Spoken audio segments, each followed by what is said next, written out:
नमस्कार, India analysis Rajgarh का रण में आपका स्वागत है। मैं हूं राजेश सक्सेना। मध्य प्रदेश की Rajgarh Lok Sabha seat high profile seat में शुमार होती है। 2024 में इस सीट पर भाजपा के रोडमल नागर और कांग्रेस के दिग्विजय सिंह आमने सामने हैं। रोडमल नागर की बात की जाए तो वे यहां से 2 बार के सांसद हैं और इस क्षेत्र में अच्छी खासी पकड़ रखते हैं। रोडमल नागर ने 2014 और 2019 का लोकसभा चुनाव बड़े अंतर से जीता। दूसरी तरफ दिग्विजय सिंह किसी परिचय के मोहताज नहीं हैं, वे कांग्रेस के बड़े नेताओं में गिने जाते हैं। दिग्विजय सिंह के राजगढ़ सीट से मैदान में आने के बाद यहां मुकाबला दिलचस्प हो चला है। जिस तरह से दिग्विजय सिंह की हम बात करें तो न केवल वो 10 साल मध्य प्रदेश के मुख्यमंत्री रहे, बल्कि 1984 में पहली बार वो राजगढ़ सीट से लोकसभा के लिए चुने गए। अगर आखिरी बार की बात की जाए तो 1991 में दिग्विजय सिंह आखिरी बार राजगढ़ लोकसभा सीट से चुनावी मैदान में उतरे थे। वहीं उनके भाई लक्ष्मण सिंह की हम बात करें तो लक्ष्मण सिंह यहां से 5 बार सांसद रहे। तो कह सकते हैं कि ये दिग्विजय सिंह का गढ़ रही है राजगढ़ सीट। और एक बार फिर जब ये राजगढ़ का जो रण है, हालांकि ये भी सही है कि पिछले 2 चुनाव की हम बात करें 2014 और 2019 की, तो यहाँ से भारतीय जनता पार्टी की टिकट पर रोडमल नागर ने फतह हासिल की। और न केवल इन्होंने जीत हासिल की बल्कि अच्छे अंतर से इन्होंने चुनाव जीता। तो आज जिस तरह से हम बात राजगढ़ सीट की कर रहे हैं और लगातार Bharatiya Janata party clean sweep की बात कर रही है, लेकिन जिस तरह से दिग्विजय सिंह मैदान में उतरे उसके बाद ये कहा जा रहा है कि यहाँ का जो मुकाबला है काफ़ी दिलचस्प हो चला है।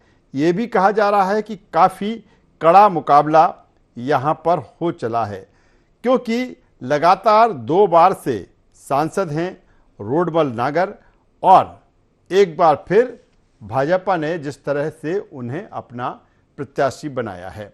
आज इसी पर हम विश्लेषण करेंगे, चर्चा करेंगे, एनालिसिस करेंगे कि आखिर इस चुनाव में राजगढ़ लोकसभा सीट की तासीर क्या है। क्या जिस तरह से अभी 2 चुनाव रोडमल नागर ने जीते उसी हिसाब से वो अपनी जीत हासिल कर पाएंगे, या फिर दिग्विजय सिंह के मैदान में आने के बाद उनको कड़ी टक्कर मिलेगी, या फिर दिग्विजय सिंह अपना जो पिछला रिकॉर्ड है उसको दोहरा पाएंगे। ये तमाम सारी चीजें हैं, क्योंकि दिग्विजय सिंह के लिए कहा जाता है कि वो राजनीति के चाणक्य कहे जाते हैं। उन्होंने अर्जुन सिंह के साथ, स्वर्गीय अर्जुन सिंह के साथ जिस तरह से राजनीति की 2003 तक वो मध्य प्रदेश के मुख्यमंत्री रहे और अपनी बेबाकी के लिए जाने जाते हैं।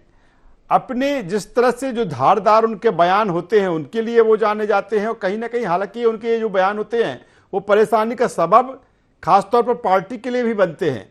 ऐसे में जब राजगढ़ सीट अभी तक जो भारतीय जनता पार्टी के लिए काफ़ी सेफ सीट मानी जा रही थी, लेकिन दिग्विजय सिंह के मैदान में उतरने के बाद मुकाबला यहाँ पर कड़ा माना जा रहा है। हालांकि पिछला चुनाव 2019 की हम बात करें तो 2019 के चुनाव दिग्विजय सिंह ने भोपाल से लड़ा था, 3.5 लाख से ज़्यादा मतों से उनको हार का सामना करना पड़ा था, लेकिन अब अपने गढ़ से वो चुनाव लड़ने जा रहे हैं। और ये माना जा रहा है कि यहाँ का मुकाबला जो इस बार का है काफ़ी दिलचस्प है, काफ़ी कड़ा है। आज इसी पर चर्चा करेंगे, बातचीत करेंगे। चर्चा शुरू करें उससे पहले अपने मेहमानों से आपका तारुफ करा देता हूं, परिचय करा देता हूं, फिर इस चर्चा को हम आगे बढ़ाएंगे। जो खास मेहमान हमारे साथ जुड़ रहे हैं उनके पास में चलते हैं। हमारे साथ में हैं डॉक्टर वाणी अहलूवालिया जी, स्वागत करूंगा। वाणी जी आपका मीडिया पैनलिस्ट हैं भारतीय जनता पार्टी की। हमारे साथ में हैं अमित शर्मा जी, प्रवक्ता मध्य प्रदेश कांग्रेस। अमित जी आपका स्वागत करता हूं। और वरिष्ठ पत्रकार देवदत्त दुबे साहब हमारे साथ जुड़ चुके हैं। देवदत्त दुबे साहब मैं आपका भी स्वागत करता हूं। और सीधे अमित शर्मा जी के पास में आता हूं। अमित शर्मा जी, अगर राजगढ़ लोकसभा सीट की हम बात करें, कभी कांग्रेस का ये गढ़ रहा करती थी, वैसे इस अंचल को दिग्विजय सिंह का गढ़ कहा जाता है। लगातार वो वहां से चुनाव जीतते रहे हैं, उनके भाई वहां से चुनाव जीते। इसके पहले कि मैं अमित जी के पास में आऊं, मैं देवदत्त दुबे साहब के पास में आ जाता हूं। देवदत्त दुबे साहब, जिस तरह से राजगढ़ लोकसभा सीट की हम बात कर रहे हैं, किस रूप में देखें सीट की, क्योंकि पिछले 2 चुनाव भारतीय जनता पार्टी ने जीते, लेकिन कहीं ना कहीं इस सीट पर जो दबदबा रहा है दिग्विजय सिंह परिवार का, क्योंकि खुद वो वहां से जीतते रहे और उनके भाई वहां पर जीते, लेकिन पिछले जो चुनाव हुए हैं वहां पर भारतीय जनता पार्टी ने फतह हासिल की। अब इस मुकाबले को आप किस तरह से देखते हैं, क्योंकि अब जो मुकाबला है वो रोडमल नागर वर्सेस दिग्विजय सिंह का है, किस रूप में देखें सर इसे? देखिए, राजगढ़ लोकसभा सीट ऐसी है जहां के जो संगठन शिल्पी कहे जाते प्यारेलाल खंडेलवाल भी वहां से चुनाव लड़े, उनका भी एक इलाका रहा। और खाटी कांग्रेसी दिग्विजय सिंह का तो है ही परंपरागत गढ़ है, और उन्होंने वहां से खुद भी जीते और अपने जिसको खड़ा किया उसको जिताया। पिछले 2 चुनाव से भाजपा ने जरूर जमावट जो की संगठन के स्तर पर, या दिग्विजय सिंह वहां से भोपाल पिछला चुनाव लड़े तो भाजपा ने 2 बार जीती, लेकिन एक तरह से वो संघ का भी गढ़ है और दिग्विजय सिंह का भी गढ़ है, इसलिए बड़ा कांटे का और जोरदार मुकाबला वहां होगा। जिस तरह से दिग्विजय सिंह ने कहा है कि उनका ये आखिरी चुनाव है, स्वाभाविक है जो स्थानीय स्तर पर भावनात्मक बातें होती है कि इतने सालों से राजनीति में है, मुख्यमंत्री प्रदेश अध्यक्ष रहते हुए उस इलाके के लोगों को जो उन्होंने काम किए होंगे, तो एक लगता है कि आखिरी चुनाव है तो कुछ लोग उस बात पे भी जा सकते हैं। और बीजेपी बड़ी संगठन स्तर पर जमावट कर रही है, इसलिए राजगढ़ का बड़ा कड़ा मुकाबला होगा। और आज जैसा कि दिग्विजय सिंह ने अपनी नई स्टाइल में चुनाव लड़ने के लिए पदयात्रा की घोषणा कर दी है कि वो 8 विधानसभा में 20-20 किलोमीटर की पदयात्रा करेंगे। अन्य कांग्रेसियों को भी उन पदयात्रा के लिए अपने अपने क्षेत्रों में करने के लिए कहा है। तो स्वाभाविक है कि वो बीजेपी के उस मुकाबले में प्रबंधन में शायद उतना ना कर पाए मैनेजमेंट, तो इसलिए उन्होंने एक नया रास्ता चुना है कि वो पैदल यात्रा करेंगे प्रत्येक विधानसभा में। तो एक लड़ाई होगी जमीनी आसमानी। चलिए, बेहतर बात देवदत्त दुबे साहब आप कह रहे हैं कि दिग्विजय सिंह जिस तरह के नेता हैं और उन्होंने कहा कि हम अब पैदल मार्च करेंगे, पैदल यात्रा निकालेंगे। मैं अमित जी के पास में आ जाता हूं, अमित शर्मा साहब हमारे साथ में हैं। अमित जी, अगर हम बात करें, क्योंकि ये कभी आपका गढ़ रहा करती थी, मैंने पहले भी कहा, और अब भारतीय जनता पार्टी लगातार यहां से जीतती आई है और न केवल जीत हासिल की बल्कि एक लंबे अंतर से वहां पर जीती है। अब जब आपके सीनियर लीडर दिग्विजय सिंह वहां पर मैदान में हैं, तो किस रूप में कांग्रेस वहां पर देखती है, क्योंकि भारतीय जनता पार्टी तो कह रही है कि हम 1 सीट भी नहीं जीतने देंगे। देखिए राजेश जी, जिस राजगढ़ संसदीय क्षेत्र की हम चर्चा कर रहे हैं, और खासकर मौका उसका है कि जब जहां से कांग्रेस के वरिष्ठ नेता और राजगढ़ संसदीय क्षेत्र के लाल, वहां के पुत्र दिग्विजय सिंह चुनाव लड़ रहे हैं, तो मैं आपको इस बात की जानकारी दे दूं कि चुनाव वहां पर कांग्रेस और भारतीय जनता पार्टी का निर्वाचन के क्षेत्र पर जरूर है, लेकिन दिग्विजय सिंह जी की वो 1984 का वो समय कि जहां से उन्होंने राघवगढ़ नगर पालिका से अपनी शुरुआत करी, वहां के अध्यक्ष वो रहे और उसके बाद सांसद रहे, उसके बाद अर्जुन सिंह जी के मंत्रिमंडल में कृषि मंत्री रहे और तमाम पदों पर 10 साल मध्य प्रदेश शासन के मुख्यमंत्री रहे। तमाम पदों पर रहने के उपरांत वहां उन्होंने राजगढ़ संसदीय क्षेत्र के लिए न केवल कांग्रेस बल्कि भारतीय जनता पार्टी का भी कभी कोई कार्यकर्ता या कोई नेता गया है, हमेशा दिग्विजय सिंह जी ने कहा है कि मेरे दरवाजे कभी बंद नहीं है। चाहे हॉस्पिटल की बात हो, वहां पर उसके न्याय की बात हो, कहीं ना कहीं उसके दर्द की बात हो, उसकी समस्या हो, किसान की बात हो, महिलाओं की बात हो, हमेशा राजगढ़ संसदीय क्षेत्र से दिग्विजय सिंह जी ने उसको अपना परिवार माना है। और दिग्विजय सिंह साहब ने कहा है कि मैं अपने परिवार के बीच हूं, ये मेरा आखिरी चुनाव है, ये मेरा चुनाव नहीं है, ये मैं चुनाव नहीं लड़ रहा, ये चुनाव राजगढ़ संसदीय क्षेत्र का हर वो किसान परिवार लड़ रहा है। क्या हर, अमित जी, क्या हर वो अमित जी, नौजवान क्या लड़ रहा इसके है। जरिए कहीं ना कहीं दिग्विजय सिंह इमोशनल कार्ड खेलते हुए नजर आ रहे हैं? क्योंकि अगर देखा जाए, ठीक है, मैंने पहले भी कहा कि ये कांग्रेस का गढ़ रही है, लेकिन पिछले जो 2 चुनाव हुए एक बड़े अंतर से वहां पर रोडमल नागर जीते हुए, तो चुनाव के वक्त में एक इमोशनल कार्ड मान सकते हैं उनका? देखिए, इसमें कोई दो मत नहीं है कि राजगढ़ संसदीय क्षेत्र के लिए दिग्विजय सिंह जी हमेशा इमोशनल रहते हैं, और यही वो भारतीय जनता पार्टी है। राजेश जी, में शिवराज सिंह चौहान जी और तमाम नेताओं के, सुंदरलाल पटवा जी आज नहीं है हमारे बीच, बाबूलाल गौर साहब हमारे बीच नहीं है, हमेशा कहते थे कि दिग्विजय सिंह जी के लिए तो राजगढ़ हमेशा दरवाजे खुले हुए हैं, हर पैसा दिग्विजय सिंह राजगढ़ ले जा रहे हैं, हर विकास राजगढ़ ले जा रहे हैं। आज भी वो हॉस्पिटल जो बना है वो दिग्विजय सिंह जी द्वारा बना है, आज भी जो फैक्ट्री वहां पर जो भी कुछ लगी है वो दिग्विजय सिंह जी द्वारा बनी है। आज मैं कहना चाहता हूं कि दिग्विजय सिंह जी न केवल कांग्रेस के प्रत्याशी बनके, बल्कि एक वहां के पुत्र, वहां का किसान का पुत्र, वहां का लाडला बनकर जो है राजगढ़ संसदीय क्षेत्र से चुनाव लड़ने गए। और पूर्णता विश्वास है कि भारतीय जनता पार्टी जिस तरीके से कह रही है कि रोडमल नागर जी चुनाव जीतेंगे, तो मैं समझता हूं कि भारतीय जनता पार्टी के लिए कोई रोड मैप नहीं है, ये दिग्विजय सिंह जी का चुनाव है, ये राजगढ़ संसदीय क्षेत्र के वहां के किसान, नौजवान, महिला, उसका चुनाव है। हमेशा दिग्विजय सिंह जी ने एक नजर से राजगढ़ के विकास को देखा है, और निसंदेह कहीं ना कहीं उन्होंने कभी कोई कांग्रेस और भाजपा करने का प्रयास नहीं करा, हमेशा राजगढ़ संसदीय अमित जी, क्षेत्र आता को हूं, एक दोबारा परिवार आपके माना। पास में आता हूं। डॉक्टर वाणी अहलूवालिया जी हमारे साथ में है। वाणी जी, क्या कहेंगी, क्योंकि अब दिग्विजय सिंह मैदान में है, लगता है कि अब बड़ी चुनौती भारतीय जनता पार्टी को मिलने वाली है? पिछले चुनाव तो आपने आसानी से जीत लिए, लेकिन अब कहा जा रहा है कि जिनका गढ़ रहा है उस गढ़ से वो चुनाव लड़ रहे हैं, कैसे भेदेंगे? चुनौती, नमस्कार, चुनौती भारतीय जनता पार्टी के लिए नहीं है, चुनौती तो दिग्विजय सिंह अब सामना करेंगे चुनौती का, क्योंकि जब भोपाल से वो हार। जी बोलिए।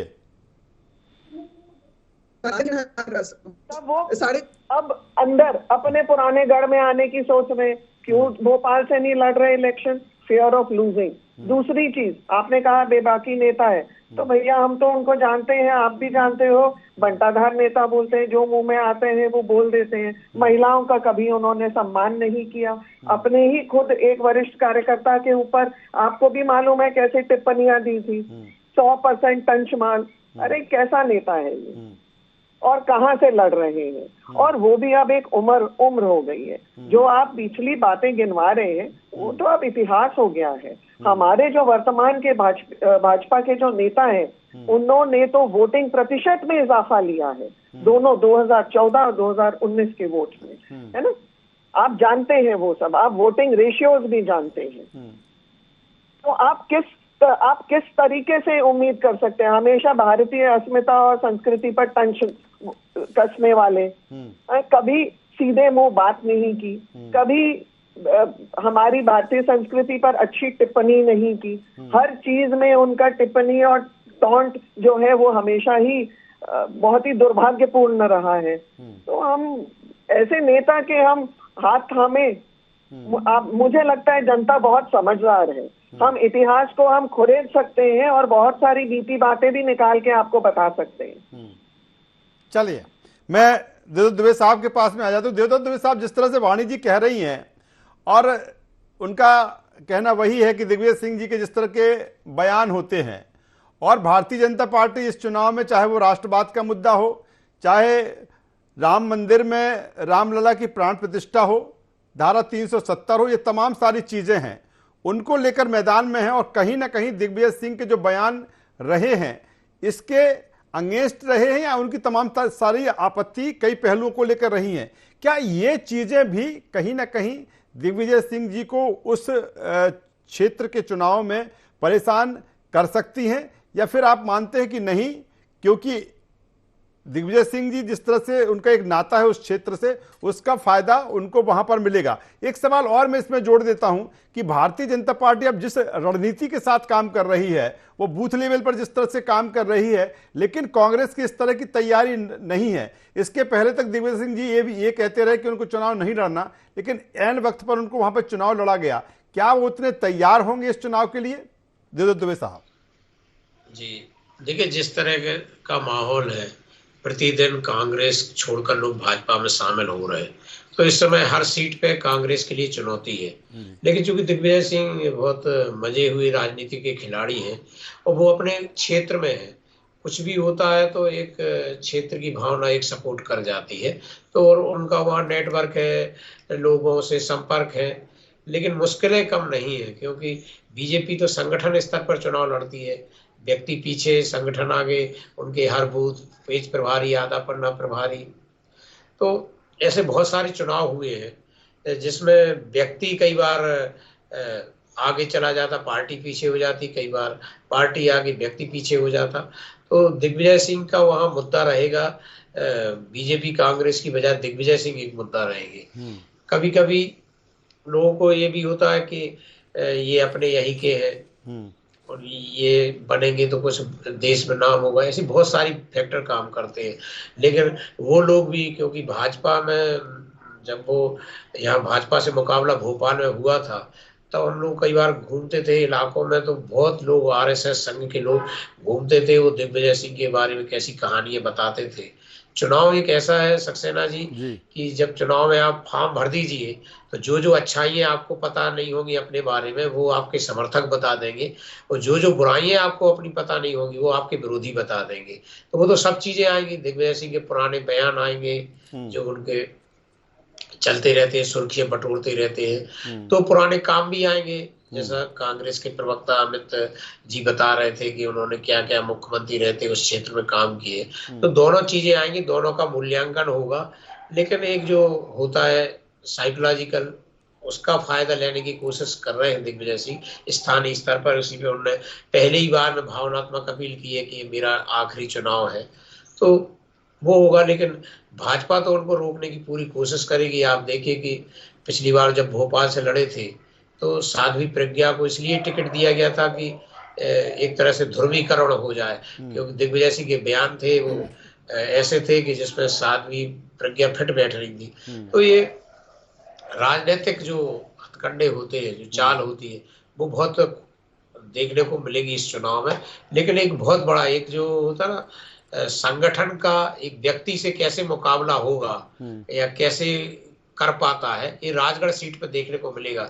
एक तरफ भाजपा का संगठन जमीनी स्तर पर जमावट कर रहा है और दूसरी ओर दिग्विजय सिंह अपने समर्थकों के साथ मैदान में जमीनी पकड़ पर उतर गए हैं। वो पैदल यात्रा करेंगे और उस दौरान वो हमले करेंगे। चलिए जी, बेहतर बात देवेंद्र दुबे साहब कर रहे हैं। मैं अमित जी के पास एक बार फिर आ जाता हूं। अमित जी, बिल्कुल ये सही है कि अगर भारतीय जनता पार्टी को देखा जाए तो पूरी तरीके से वो कहते भी हैं कि हम 24/7 लगातार उनकी जो तैयारियां रहती हैं। लेकिन मेरा सवाल इस बात को लेकर है कि दिग्विजय सिंह जी की अगर बात की जाए तो अभी तक कोई पहले से कोई ऐसा प्री प्लान नहीं था कि वो उनको वहाँ से चुनाव लड़ेंगे। ये बात भी सामने आई थी कि वो चुनाव लड़ने के लिए तैयार नहीं है, या फिर तैयार भी हैं तो कोई ये डिसाइड नहीं था कि आखिर वो कहाँ से लड़ेंगे। अचानक जब उनको राजगढ़ चुनाव के लिए भेजा जाता है, हालांकि उनका होम टाउन है, उनका घर है, उनका वो क्षेत्र है, तो ऐसे में आपको नहीं लगता कि जो जमावट भारतीय जनता पार्टी की लंबे समय रहती है बूथ लेवल पर, अब जब दिग्विजय सिंह जी अचानक वहां पर आए हैं तो तैयारियों में कहीं ना कहीं पिछड़े हुए हैं? और दूसरी तरफ अगर हम 2023 का चुनाव देखें, उनके बेटे जयवर्धन सिंह जी वहां से चुनाव लड़े, जो जीत का अंतर था बहुत कम था, उनके भाई वहां से चुनाव हार गए। तो ये जो चीजें हैं, नहीं लगती कि जो टास्क है बहुत कठिन है कांग्रेस के लिए हालातों में?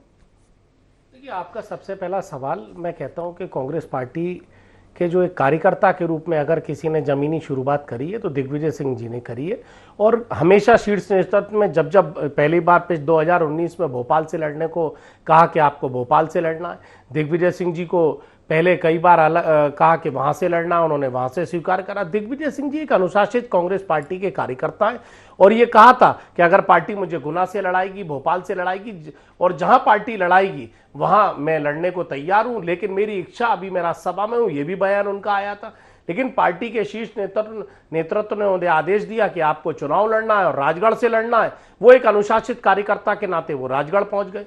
देखिए, दूसरा सवाल मैंने अभी आपको पूर्व में भी कहा कि राजगढ़ संसदीय क्षेत्र दिग्विजय सिंह जी के लिए एक चुनावी रण नहीं है। राजगढ़ संसदीय क्षेत्र दिग्विजय सिंह जी के लिए एक परिवार है, न केवल कांग्रेस के कार्यकर्ता के लिए, लेकिन वहां के निचले स्तर के भारतीय जनता पार्टी के कार्यकर्ताओं के लिए भी। हमेशा उन्होंने राजनीतिक दल से ऊपर उठकर उनके, चाहे भारतीय जनता पार्टी के कार्यकर्ता हो, चाहे वहां का किसान हो, चाहे महिलाएं हो, या वहां के आम जनमानस की जो समस्याएं होती हैं, उस समस्याओं को चाहे वो संसद में उठाने का काम हो या 10 साल में मुख्यमंत्री रहते हुए उठाने का काम हो, दिग्विजय सिंह जी ने अपनी नैतिक भूमिका राजगढ़ संसदीय क्षेत्र के लिए बखूबी अदा की है। तीसरा सवाल आपका कि वहां पर क्या परेशानियां पैदा होंगी, मैं पूछना चाहता हूं, एक जनता जिसको निर्वाचित कर दी है, आदरणीय रोडमल नागर जी वहां से वर्तमान में सांसद है, 20 वर्षों से भारतीय जनता पार्टी की सरकार है। बताइए मुझे एक कोई बड़ी फैक्ट्री, बताइए मुझे एक बड़ा काम जो भोपाल राजधानी से लगा हुआ राजगढ़ है, और 10 साल में दिग्विजय सिंह जी के शासनकाल के बाद रोडमल नागर जी, क्या एक आवेदन उन्होंने नहीं दिया होगा सरकार को? सरकार ने रोडमल नागर जी की कितनी सुनी? ना वहां के किसानों की कोई समस्या हल हो पाई, ना वहां फैक्ट्रियां लगा पाए, ना वहां पर नौजवानों की जो बेरोजगारी से जूझ रहे हैं नौजवान, ना उनके रोजगार की व्यवस्था हो पाई। इसीलिए आज अपना तेरा का प्रश्न नहीं है, आज वहां के लाडले उस धरती के पुत्र का प्रश्न है। और जो आज वो यात्रा लेके निकल रहे हैं, यात्रा इसलिए नहीं कि उन्होंने राजगढ़ नहीं देखा, कि उन्होंने सुसनेर नहीं देखा, क्या उन्होंने चाचौड़ा नहीं देखा, लेकिन वो राजगढ़ संसदीय क्षेत्र की पदयात्रा चुनाव के तौर पर इसलिए निकल रहे हैं कि वो आम गरीब किसान तक पहुंचकर ये बता सके ये चुनाव उनका नहीं है, ये राजगढ़ संसदीय क्षेत्र के विकास का प्रश्न है, वहां के सम्मान का प्रश्न है, और आने वाला चुनाव उनको उनके अधिकार के लिए लड़ना है, इस बात की वो पदयात्रा। चलिए मैं वाणी जी से जवाब ले लेता हूं। वाणी जी जिस तरह से कह रहे हैं, वो कह रहे हैं कि जो विकास इस क्षेत्र में हुआ है वो दिग्विजय सिंह वहां पर सांसद रहे या उनके परिवार का कोई सदस्य वहां से जनप्रतिनिधि रहा, इसीलिए वो वहां पर डेवलपमेंट हुआ है। आपके सांसद रहते हुए वहां पर डेवलपमेंट नहीं हुआ है। वो कह रहे हैं कि बता दें कि कौन से ऐसे विकास के कार्य हुए हैं, क्या ये कमी एक रही है? अच्छा, आप मेरे को ये बताइए 1998 में क्या कांड हुआ था, आपको याद है ना, जिसके बाद दिग्विजय सिंह को जनता ने, मध्य प्रदेश की जनता ने नकारा था और भाजपा सरकार आई थी। उसके पहले तो दिग्विजय सिंह ही थे यहाँ पे सर्वस्व। क्या उन्नति की उन्होंने हमारे प्रदेश की? बंटाधार किया, ना बिजली थी, ना पानी था, ना सड़क थी, ना कुछ सुविधाएं थी, ना किसान खुश थे, ना आम जनता खुश थी। अब उसके बाद ये बोल रहे हैं कि ये दोबारा 77 साल की उम्र में दोबारा राजनीति क्यों इग्नाइट कर रहे हैं? अपने बेटे को स्थापित करने के लिए। और इमोशनल कार्ड खेल के कोई विजय नहीं प्राप्त कर सकता है। और रही बात हमारे सांसद महोदय की, तो वहां पर शासकीय कॉलेज स्थापित हुए हैं, इलेक्ट्रिफिकेशन हुई है रेलवे लाइन की, एक रामगंज उधर से भोपाल के लिए रेलवे लाइन हुई है, वहां मेडिकल कॉलेज सैंक्शन हुआ है, जैविक खेती के प्रकरण शुरू हुए हैं, डेवलपमेंट हो रही है।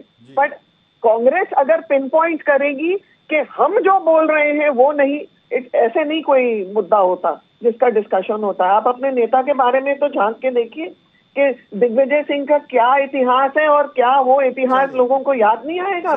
चलिए मैं एक बार फिर देवदत्त दुबे साहब के पास में आ जाता हूं फाइनल कमेंट्स को लेकर। देवदत्त दुबे साहब, बात ही की जा रही है कि ठीक है रोडमल नागर वहां से 2 बार चुनाव जीते हो, अच्छे अंतर से जीते, लेकिन कैंडिडेट की बात करें कि अब ये कहा जा रहा है कि जो कैंडिडेट हैं Digvijay Singh heavy weight candidate हैं। ऐसे में अब जो रोडमल नागर जितने आसानी से वहां पर चुनाव जीत गए हैं वो अब उनके लिए आसान नहीं होगा। माना जा सकता है कि दिग्विजय सिंह जैसा कैंडिडेट, क्योंकि अगर उन्होंने और कहीं से लड़े थे, भोपाल से लड़े, एक बड़ी हार दिग्विजय सिंह जी को मिली, लेकिन अब चूंकि वो अपने क्षेत्र से लड़ रहे हैं, अपने गढ़ से लड़ रहे हैं, तो ऐसे में रोडमल नागर को एक बड़ी चुनौती मिलने वाली है। बिल्कुल, रोडमल नागर ने जो पिछले 2 चुनाव लड़े होंगे उसकी बजाय उनको तीसरा चुनाव बड़ा चुनौतीपूर्ण होगा, क्योंकि वो स्थानीय है, जो मैं बार बार कह रहा हूँ, स्थानीयता का मुद्दा वो उठा रहे हैं, आखिरी बार का उठा रहे हैं। स्वाभाविक से मैंने कई चुनाव में ऐसा देखा है कि उसका थोड़ा तो असर हो ही जाता है कि लोग कहते हैं कि अपने यहाँ के हैं, इतना देश में नाम किया, इतने पदों पर रहे, तो एक बार लास्ट बार ऐसा करके। और उनकी जो टीम है प्रदेश भर में दिग्विजय सिंह के समर्थक है, तो वो भी पहुंच रहे हैं वहाँ। तो पक्का है, मान के चलिए कि बहुत संघर्षपूर्ण ये चुनाव होगा, बड़ा मैनेजमेंट और बड़ा बूथ स्तर पर ये चुनाव लड़ा जाएगा क्योंकि दिग्विजय सिंह भी उसी स्टाइल में लड़ेंगे। लेकिन भाजपा चूंकि ये प्यारेलाल खंडेलवाल का इलाका रहा है, बहुत संगठन के लोग, सुरेश सोनी भी वही इसी इलाके से आते हैं, संघ के कई नेता उस इलाके से निकले हैं, तो वो भी अपने इस गढ़ को बचाने के लिए बात आप देवदत्त दुबे साहब कर रहे हैं। और वैसे भी दिग्विजय सिंह के निशाने पर संघ हमेशा से रहा है।